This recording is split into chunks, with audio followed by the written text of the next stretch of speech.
Welcome. Have you ever wondered about the expressions or words when someone says something is for you or they're giving it to you? Have we ever really looked at the word to you? Could it actually mean two of you? Like looking at two aspects of yourself? Could it be could it be that the language has been constructed in a way that it feeds our subconscious minds or unconscious minds with two elements? When it says, oh, that means it's we two of us. It's like the W, it's addressing the W. This is what I say, you and you. This is the yous are very prominent now in this time of the fifth and eighth dimension we are moving into, because Uranus has two yous in it, and of course Taurus also have two yous. Now, being an earth sign, we could see that Taurus is actually very much, this is where we say grounded, in the sense that it perhaps understands that it is a W or to you, because it has a duty to nurture and to help other people. So have we ever really taken time to consider that there may be more meaning to the words that we use? And even if it were for you, could it be, of course, that to say for you, is there four aspects or four of you? Or could it be that the you in the north and the one in the south and one in the east and one in the west, which forms the whole, that you are forming, that there are really four aspects to you? This is at one time they had a phrase, oh, speak to the hand which really creates all things. The hand has four fingers to it. So we say four fingers to eat. Now, could it be that it's the four fingers to eat again, because it equals 8 and 8 actually equals 4? So if we are looking at that, the word eat equals, this is 5, 1, 2, it equals 8. But if we were to say to it, it equals 11. This is 2, this is 9. So 9 plus 2 is 11. There we see we are talking about two aspects. Of course, the word 11 equals 9. 9 is whole. When we do the numerical value for the word whole, it equals 9. W-H-O-L-E. I hope my memory serves me well here. This is 6, 8, 5. Adding these together, 8 and 8, 16. 19, 16 plus 6 is 22, plus 5 is 27. 2 plus 7 is 9. We are talking about the whole hair. So this is another aspect of the 9 or not. I have done this too to show that it's 9, and the east is also 9, and here the west equals 13 or 31, 13. So it would be 4 plus 9 would be 13. This is another number that we are talking about. So here is 9, the word east actually. But if we were to just add these two together, east and west, that would be 10. This is where Taurus is moving into the second house of, Uranus is moving into this 10. We are talking about perfection.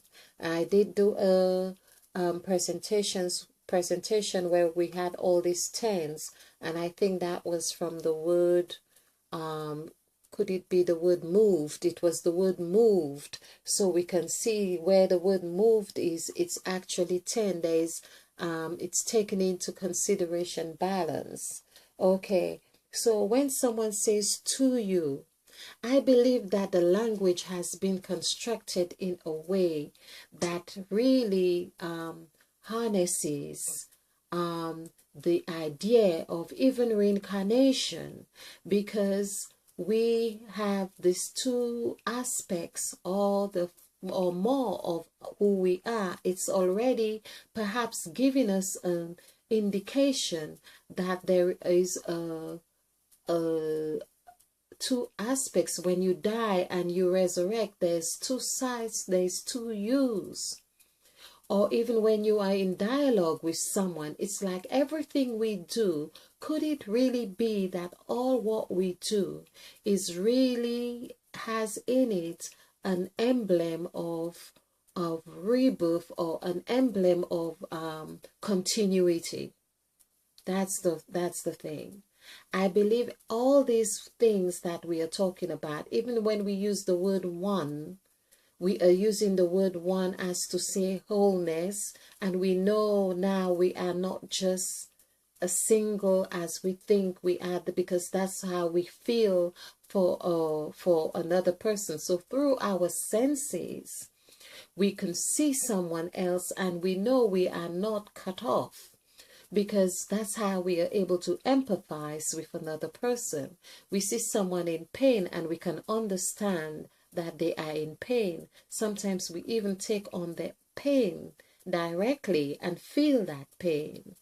So we can see someone smile, and then we can enjoy smiling with them, even if we don't directly know the feeling or sensation that they are experiencing, but we are mimicking the same vibrations.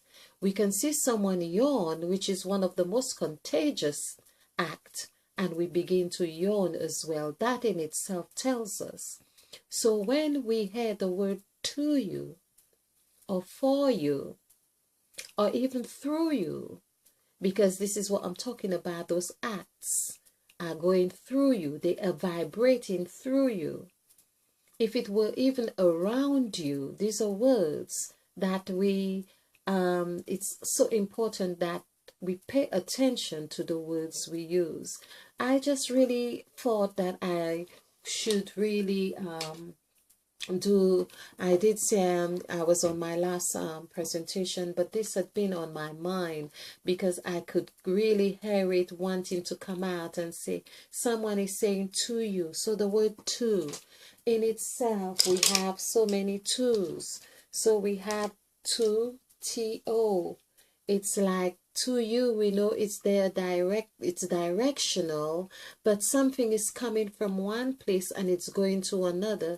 That is already telling us there's the two factor, which is TWO. Now 2WO is also telling us, well, there are two figures, but oh, I don't know why bits of my dream just seem to want to come to the surface right now. So 2 is actually 4. When we do the numerical value for the word 2, it's 2, 5, 6. And adding this together is 11, 12, 13. 1 plus 3 is 4. So then when someone says for you, isn't that really again pairing us up with some kind of vision or aspiration or entity or expectation or motivation, whatever it is that is happening in those when those words hit our ears?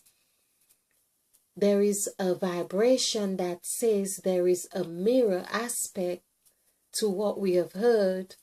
And so could it not be something that is in our makeup, to that we also, by hearing those vibrations or seeing those or seeing, Isn't that our active in participation in co-creation? It's just a question. I hope that has given you some food for thought. Okay, it'd be nice to hear your thoughts, your views on this. Thank you. Let there be light in whatever we make of this.